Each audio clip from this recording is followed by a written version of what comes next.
Hello everyone, welcome to my YouTube channel target beard. Guys, I am sure आप लोगों की तैयारी अब अच्छी चल रही होगी। अभी फ़िलहाल ही में हमने चाइल्डहुड एंड ग्रोइंग अप का पूरा सब्जेक्ट कवर किया है। 4 यूनिट्स थे और 4 ही मैंने वीडियोस बनाए थे जिसमें हमने पूरा सब्जेक्ट कवर किया था। अभी आज से हम स्टार्ट करेंगे guys contemporary India and education. ठीक है, इसमें हम यूनिट 1 एंड यूनिट 2 ये दोनों यूनिट्स कवर कर रहे हैं। और यूनिट 1 में ज़्यादा कुछ नहीं है, मैक्सिमम जो है यूनिट 2 में ही है, इसलिए मैंने दोनों यूनिट एक साथ ही लिए हैं। ठीक है, तो आइए जल्दी से स्टार्ट करते हैं। Let's start.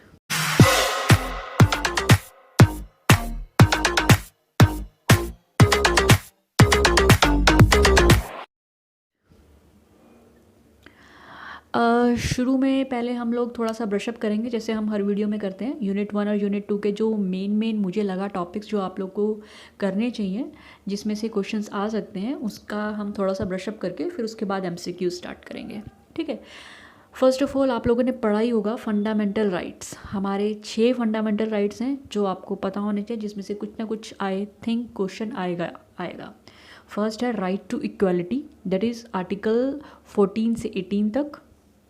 ठीक है, आर्टिकल्स भी पूछ लिए जाते हैं, यू नेवर नो, कुछ भी पूछ सकते हैं। Right to freedom, article 19 to 22। Right against exploitation, right to freedom of religion, cultural and educational rights, right to constitutional remedies. ठीक है, ये 6 हमारे फंडामेंटल राइट्स हैं जो आपको पता होने चाहिए। Equality, freedom, exploitation, freedom of religion. ठीक है, पढ़ने का हक, अपने रिलीजन को अडॉप्ट करने का हक, अपने एक्सप्लॉयटेशन के अगेंस्ट हमें आवाज़ उठाने का हक है, हमें फ्रीडम है। हमें फ्रीडम के अंदर भी 6 चीज़ें आती हैं, राइट टू फ्रीडम में भी। राइट टू इक्वलिटी है सबको। ठीक है, राइट टू कॉन्स्टिट्यूशनल रेमेडीज़। तो ये कुछ 6 हमारे फंडामेंटल राइट्स हैं। ठीक है, इसके बाद हम देख लेते हैं फंडामेंटल ड्यूटीज़। फंडामेंटल ड्यूटीज़ के अंदर मेन क्या क्या आता है, मैं बेसिक्स आपको बता देती हूँ, बाकी आप पढ़ लीजिएगा। कि हमारा जो नेशनल फ्लैग है, नेशनल एंथम है, हम उसकी रिस्पेक्ट करें। ठीक है, कोई भी ऐसा काम ना करें जिससे उसकी रिस्पेक्ट में कोई भी आँच आए या कोई ऐसा अपशब्द हम उसके लिए बोलें। Cherish and follow the noble ideals that inspired the national struggle for freedom. हमारा जो स्ट्रगल हुआ है, हमारे जो फ्रीडम फाइटर्स हैं, हम उसको चेरिश करें। ठीक है, उनकी हम इज़्ज़त करें, उनको प्रोटेक्ट करें, अपनी यूनिटी को, हमारी जो इंडिया की यूनिटी है, हमारी एकता है, उसको हम प्रोटेक्ट करके रखें। ठीक है, डिफेंड करें, वक्त आने पर हम नेशनल सर्विस करने को तैयार हों। Promote harmony and the spirit of common, भाईचारे के साथ रहें, ब्रदरहुड के साथ रहें। ठीक है, हमारे जो रिच हेरिटेज है उसको वैल्यू करें, उसको प्रिजर्व करके रखें, उसको ख़राब ना करें। Protect and improve the natural environment, हमारा जो नेचुरल एनवायरनमेंट है, हमारी जितनी भी नेचुरल चीज़ें हैं उनको हम ख़राब ना करें। Scientific temper, humanism and the spirit of inquiry, हम अंधविश्वास में ज़्यादा विश्वास ना करें, लॉजिकली और साइंटिफिकली चीज़ों को अपनाएं और सीखें। सेफ गार्ड पब्लिक प्रॉपर्टी का सेफ करके रखें। To strive for excellence in all spheres, हमें कोशिश करनी चाहिए कि हम जिस भी फील्ड में हैं उसमें हम एक्सेल करें। ठीक है, इक्वल अपॉर्चुनिटीज़ मिलनी चाहिए सबको एजुकेशन में, वो भी है एक। तो ये 11 हमारी फंडामेंटल ड्यूटीज़ हैं। ज़्यादा कुछ खास है नहीं, आप एक बार रीड कर लीजिएगा, थोड़ा आपके दिमाग में रह जाएगा। आप 2-3 बार रीड करेंगे ना तो आपके दिमाग में बैठ जाएगी बातें। नेक्स्ट है सबसे इम्पॉर्टेंट चीज़ है जो है कोठारी कमीशन, जिसमें से आई एम श्योर कि कुछ ना कुछ क्वेश्चन आएगा ही आएगा। नेशनल एजुकेशन कमीशन भी कहा जाता है जिसको, और जो 1964 से 60 मतलब 64 में काम शुरू हुआ था, 66 में इसकी रिपोर्ट सबमिट हो गई थी। Popularly known as Kothari commission. ये जो कमीशन है इसको हेड किया था डॉक्टर दौलत सिंह कोठारी ने। ठीक है, कुछ भी पूछ सकते हैं, हो सकता है आपसे पूछ ले किसने हेड किया था, तो दौलत सिंह कोठारी ने हेड किया था इसको, जो कि चेयरमैन थे यूजीसी के, यूनिवर्सिटी ग्रांट कमीशन के। 66 में एक रिपोर्ट सबमिट हुई थी जिसका नाम था एजुकेशन एंड नेशनल डेवलपमेंट। ये क्वेश्चन भी आ सकता है कि उसका नाम क्या था जो रिपोर्ट सबमिट हुई थी, एजुकेशन एंड नेशनल डेवलपमेंट। क्या नीड थी कोठारी कमीशन की, हमारा जो तब का एजुकेशन था, एग्रीकल्चर को कोई इंपॉर्टेंस नहीं दी जाती थी। ठीक है, no emphasis on character formation, cultivation of moral and spiritual values पे कोई काम नहीं किया जाता था। अपनी नेशनलिटी के बारे में कुछ नहीं सिखाया जाता था। टू मच एकेडमिक्स, बहुत ज़्यादा एकेडमिक्स के अंदर बच्चों को गुजार दिया जाता था। तो ये कुछ नीड थी जिसके लिए कोठारी कमीशन बनाया गया था। अच्छा, कोठारी कमीशन ने क्या क्या रिफॉर्म्स दिए थे। ठीक है, देखिए जो कोठारी कमीशन की जो रिपोर्ट थी that is around of 1600 pages, 1600 पन्नों की रिपोर्ट थी, ठीक है। उतना तो हम नहीं पढ़ सकते हैं, बट बेसिकली जो भी मेन पॉइंट्स हैं जो निकल के आते हैं वो हम एक बार दिमाग में बिठा लेते हैं, क्योंकि किसी भी तरह से क्वेश्चन आ सकता है कि क्या क्या मेन पॉइंट्स थे, कौन सा मेन पॉइंट नहीं था, ठीक है। जो मेन पॉइंट्स थे वो मैंने यहाँ पे लिखे हैं जो मुझे लगता था, बाकी आप बुक में से चाहें तो कितना भी पढ़ सकते हैं। करिकुलम पे बात की गई थी, करिकुलम पे रिसर्च होना चाहिए, science math and social studies पे एम्फोसिस किया गया था, 3 लैंग्वेज फार्मूला की बात की गई थी, मोरल एंड स्पिरिचुअल वैल्यूज़ को बढ़ाने के लिए बात की गई थी, सोशल सर्विसेज के प्रोग्राम्स चलाने चाहिए, टेक्स्ट बुक की क्वालिटी सुधारने के लिए बात की गई थी, methods of teaching and examination system, guidance and counselling दी जानी चाहिए बच्चों को, सुपरविजन एंड इंस्पेक्शन अच्छे से होना चाहिए स्कूलों में, वोकेशनलाइजेशन की भी बात की गई थी, ठीक है। इन सब चीज़ों पे बात की गई थी, लेकिन कितना इम्प्लीमेंट हुआ था, कितना नहीं हुआ था, काफ़ी हद तक नहीं हो पाया था, ठीक है। आगे देखते हैं। इसके बाद जो 68 में फाइनली हमारी पॉलिसी आई थी, नेशनल पॉलिसी ऑफ एजुकेशन, जो कि फर्स्ट पॉलिसी ऑफ एजुकेशन थी इंडिपेंडेंट इंडिया की, ठीक है, जो कि काफ़ी हद तक बेस थी कोठारी कमीशन पे। कोठारी कमीशन में जितने भी बात कही गई थी उन सभी के बेसिस पर ही ये नेशनल पॉलिसी ऑफ एजुकेशन 1968 आई थी, ठीक है। कोठारी कमीशन कब आया था? 66 में।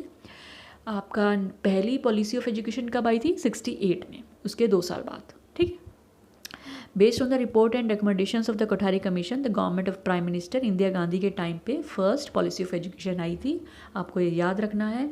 इसका जो मेन उद्देश्य था, काफ़ी सारी चीज़ें तो सेम ही थी जो कोठारी कमीशन में था, एक जो मेन उद्देश्य आपको याद रखना है, फ्री एंड कंपल्सरी एजुकेशन की बात 68 में कही गई थी, एनपी 68 में कही गई थी, फ्री एंड कंपल्सरी एजुकेशन।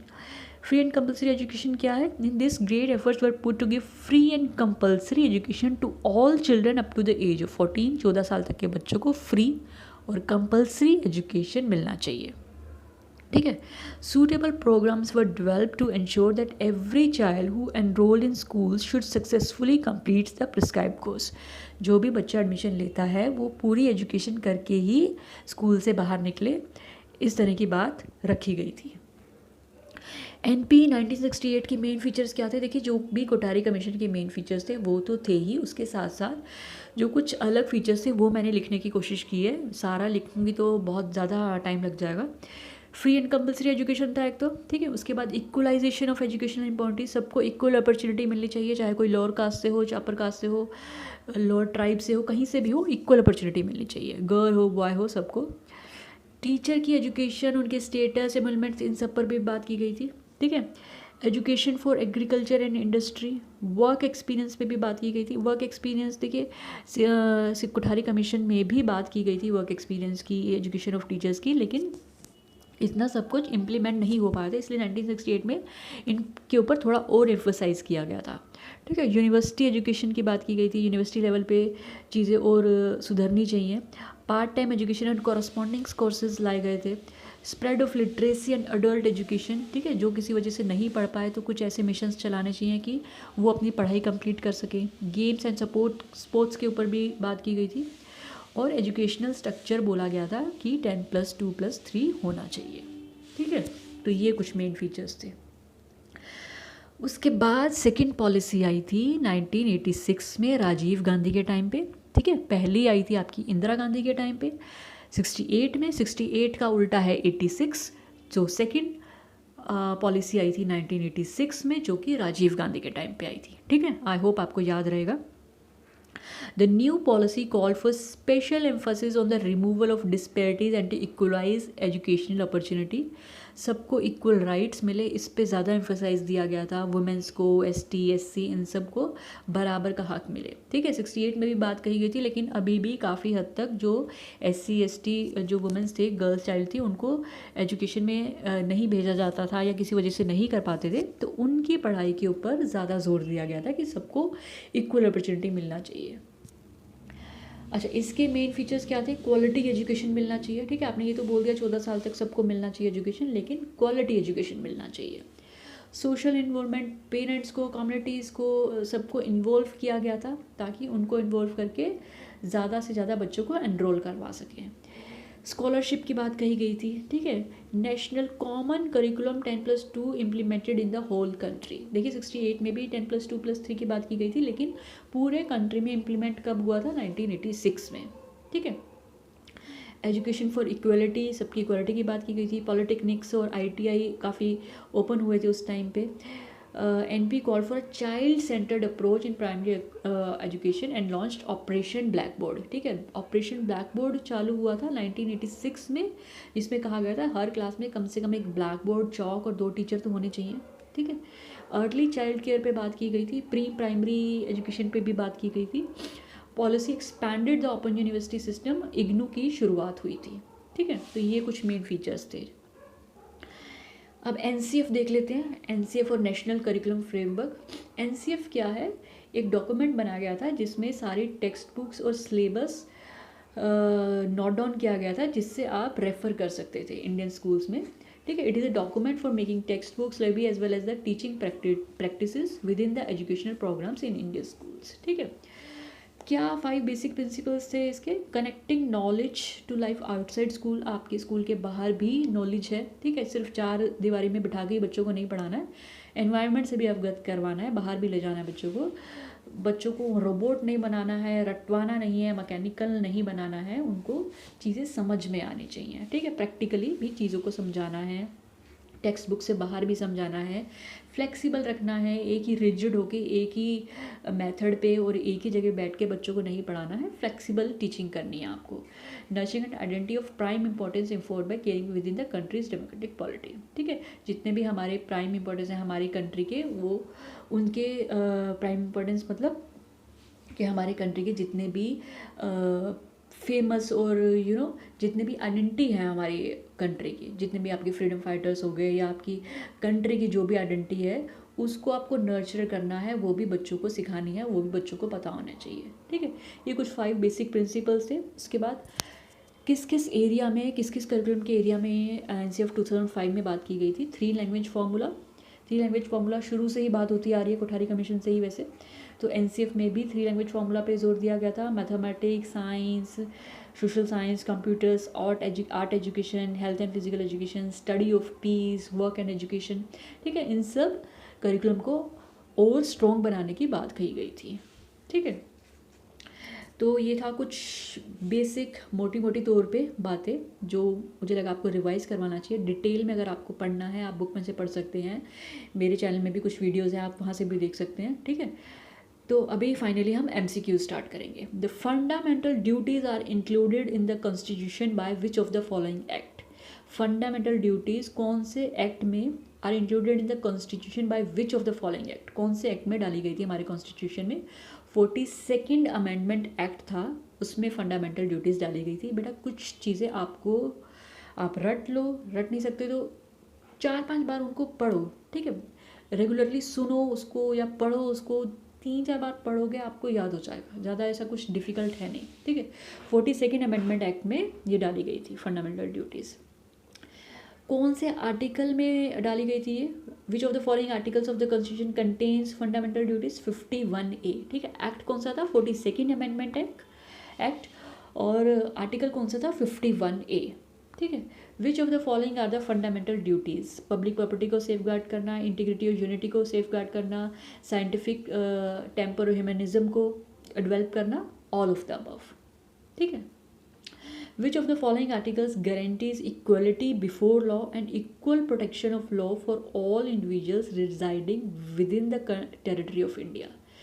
इसमें से which of the following articles guarantees equality before law and equal protection of law for all individuals? Equality की बात कौन से आर्टिकल में की गई थी? ठीक है, बहुत ईजी है। आर्टिकल 14 में इक्वलिटी की बात की गई थी, ठीक है। सभी इंडिविजुअल्स को बराबर की इक्वलिटी मिलनी चाहिए, आर्टिकल 14 में बात की गई थी। Which of the following is not a fundamental right in the constitution of India? Right to work is not a fundamental right. Right to equality भी है, राइट टू फ्रीडम भी है, right to freedom of religion भी है, ठीक है। Right to work is not a fundamental right in the constitution of India. Which article of the constitution abolish untouchability? Untouchability कौन से आर्टिकल में हटाने की बात की गई थी? आर्टिकल 17 में, ठीक है। Which of the following committee suggested to incorporate fundamental duties in the constitution? कौन सी कमेटी ने सजेस्ट किया था फंडामेंटल ड्यूटीज़ को कॉन्स्टिट्यूशन में डालने का? स्वर्ण सिंह कमेटी। स्वर्ण सिंह कमेटी ने कहा था फंडामेंटल ड्यूटीज़ को कॉन्स्टिट्यूशन में डालने के लिए। ठीक है। How many freedoms are guaranteed by article 19? कितनी टाइप राइट टू फ्रीडम है? There are 6 right to freedom. वो आप पढ़ लेना बुक में से या गूगल से कहीं से भी कर लेना। There are 6 right to freedoms. Right to vote can be placed in which among the following categories? Right to vote क्या है? ये आपका लीगल राइट है। ठीक है। The article of the Indian Constitution which provides the universal free education up to the age of 14. Universal free education up to the age of 14 कौन से article में कहा गया था? आर्टिकल 14। एक ना पेन और पेपर पे जो कुछ मेन आर्टिकल्स है ना, वो मेन आर्टिकल्स आप लिखना और साथ में उसका डिस्क्रिप्शन भी लिख लेना। एक बार लिखोगे, 3-4 बार पढ़ोगे, आपको वैसे याद हो जाएगा। ठीक है। आर्टिकल 45 में बात की गई थी फ्री एजुकेशन की, universal free education. The Right of Children to Free and Compulsory Education Act was passed in the year 2009। ठीक है। ये एक्ट पास कब हुआ था? 2009 में। The meaning of universalization of primary education। ठीक है। Universalization of primary education is free and compulsory education. ये बहुत ही इंपॉर्टेंट पॉइंट है, किसी भी तरीके से आपको पूछ सकते हैं। Free and compulsory education to the children of 6 to 14 years of age is the universalisation of primary education. Universalisation का मतलब क्या है? फ्री और कंपल्सरी एजुकेशन मिलना चाहिए 6 से 14 साल के बच्चों के तक के बच्चों को। ठीक है। इंक्लूसिव एजुकेशन क्या है? Equal educational opportunities to disabled and normal student, सबको बराबर की अपॉर्चुनिटीज़ मिलनी चाहिए। ठीक है। 10+2+3 year structure of education was proposed by education commission 1964 में ही, कोठारी कमीशन में ही इसको प्रपोज किया गया था स्टार्टिंग में। The title of the report of education commission, title क्या था? Education and national development.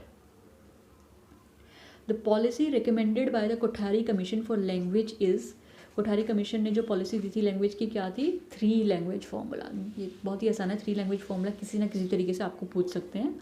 तो कोठारी कमीशन ने रिकमेंड किया था 3 language formula. The Kothari Commission recommended education and productivity, social and national integration, social, moral and spiritual values। Kothari commission ने इन सब की बातें की थी, लेकिन क्या था? एक तरह से फेलियर था कि सब कुछ लागू नहीं हो पाया था। ठीक है। The national policy on education in free India was launched in the year national policy of education सबसे पहली कब आई थी? फ्री इंडिया में। ठीक है। इंडिपेंडेंट इंडिया में सबसे पहली आई थी 1968 में, इंदिरा गांधी के टाइम पे। Which of the following committee recommended for improvement of teacher education program?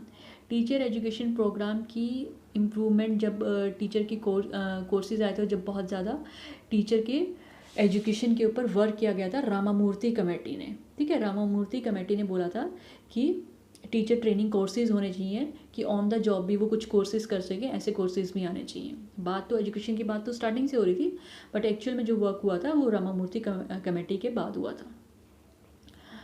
Which article of Indian Constitution embodies the provision for early childhood care and education for the children below the age of 6 years? Which article of Indian Constitution embodies the कौन से article में early childhood care की बात की गई थी? Article 45। ठीक है। The main purpose of Navodaya Vidyalaya is to give education to rural talented students। ठीक है। मेन पर्पज़ क्या था नवोदय विद्यालय का? रूरल टैलेंटेड स्टूडेंट्स को ढूंढना और उन्हें बराबर की एजुकेशन देना। National policy on education 1986 was reviewed by, किसने रिव्यू किया था 1986 पॉलिसी ऑफ एजुकेशन को? रामामूर्ति कमेटी ने रिव्यू किया था। ठीक है। The mid day meal programme for primary schools were initiated with the view to, mid day meal क्यों चलाए गए थे? ताकि ज़्यादा से ज़्यादा एनरोलमेंट हो स्कूल्स में। The programme operation blackboard, ये किसने इनिशिएट किया था? 1968 की जो पॉलिसी थी, नेशनल पॉलिसी ऑन एजुकेशन 1968 में। To provide opportunities to students to be productive and self-reliant, the NP 1986 recommended, ताकि बच्चे आत्मनिर्भर बन सके। 1986 में रेकमेंड हुआ था। इसमें से 5 सब्जेक्ट साइंस में आप देखेंगे, इसमें से वर्क एक्सपीरियंस ही था, जाकि बच्चों को ज़्यादा ज़्यादा वोकेशनलाइजेशन पे जोर डाला गया था ताकि बच्चे आत्मनिर्भर हो सके और प्रोडक्टिव काम कर सकें। ठीक है। कुछ स्किल्स गेन कर सकें।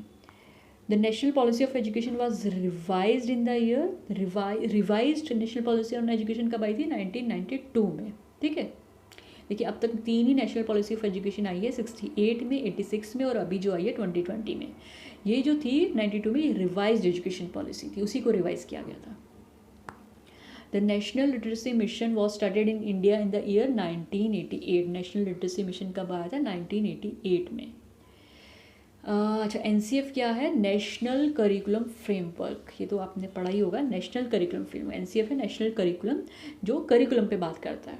ठीक है। Common source of physical discomfort for the children is, main जो डिस्कम्फर्ट्स थे बच्चों के लिए वो क्या थे? Long way to school, corporate punishment, heavy school bags, all of the above. जितने भी थे सारे ही डिस्कम्फर्ट थे बच्चों के लिए। टीचर एज पर NCF 2005 is a facilitator. NCF 2005 क्या कहता है? टीचर जो है बॉस नहीं है, लीडर नहीं है, फैसिलिटेटर है, जो आपको फैसिलिटीज़ प्रोवाइड करवा रहा है, जो आपको गाइड कर रहा है। ठीक है, teacher is a facilitator. The aim of teaching English as पर NCF is the creation of multilingualism, ताकि आप मल्टी लैंग्वेज सीख सकें, 2 से ज़्यादा लैंग्वेजेस सीख सकें।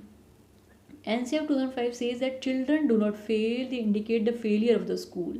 ठीक है, NCF कहता है कि बच्चा फेल नहीं होता है, कहीं ना कहीं आपका सिस्टम, आपका स्कूल फेल होता है। तो ये स्ट्रांगली एग्री करते हैं इस बात से। Mall practices in examinations can be avoided by keeping invigilators from other schools. ठीक है, दूसरे स्कूल से इन्विजिलेटर्स लाने की बात कही गई थी, ताकि एक निष्पक्ष जांच हो सके स्कूलों को लेके। NCF draws attention on other curricular areas such as the art and heritage, crafts, health and, देखिए इन सब पे भी बात की गई थी। ठीक है, करिकुलम में जो जो ऐड किया गया था, आर्ट पे, हेरिटेज पे, हेल्थ एंड फिजिकल एजुकेशन पे, पीस एजुकेशन, इन सब पे बात की गई थी। तो ये थे गाइस कुछ क्वेश्चंस और कुछ मेन चीज़ें। इसमें से जो मेन चीज़ें आपको पढ़नी है, एक बार बुक में से प्लीज़ पढ़ लेना, या मेरा वीडियो देख लेना, या कहीं से भी देख लेना। जो है एक बार आप फंडामेंटल राइट्स, फंडामेंटल ड्यूटीज़, ठीक है, 68 की पॉलिसी, 86 की पॉलिसी, ये पॉलिसी ये कोठारी कमीशन, ठीक है, उसके बाद 68 की पॉलिसी, 86 की पॉलिसी, ठीक है, NCF, ये 4-5 चीज़ें हैं। इनकी आप 2-3 बार वीडियोस देख लो, आपको वैसे ही याद हो जाएगा। 1-2 बार पढ़ लो, या एक पेन पेज लेके कुछ कुछ लाइंस जो बेसिक आपको लगता है वो आप लिख कर देख लो। ठीक है, मेन बुलेट पॉइंट्स बना के लिख के देख लो। बुलेट पॉइंट्स अगर आपको याद रहेगा तो बाकी की कहानी तो आपको याद वैसे ही रह जाएगी। ठीक है, तो ये था गाइस आज का यूनिट 1 और यूनिट 2 का वीडियो। जल्दी हम मिलेंगे नेक्स्ट यूनिट के साथ, कंटेम्प्रेरी इंडिया की। ठीक है, तब तक के लिए all the best, have a nice day, good bye.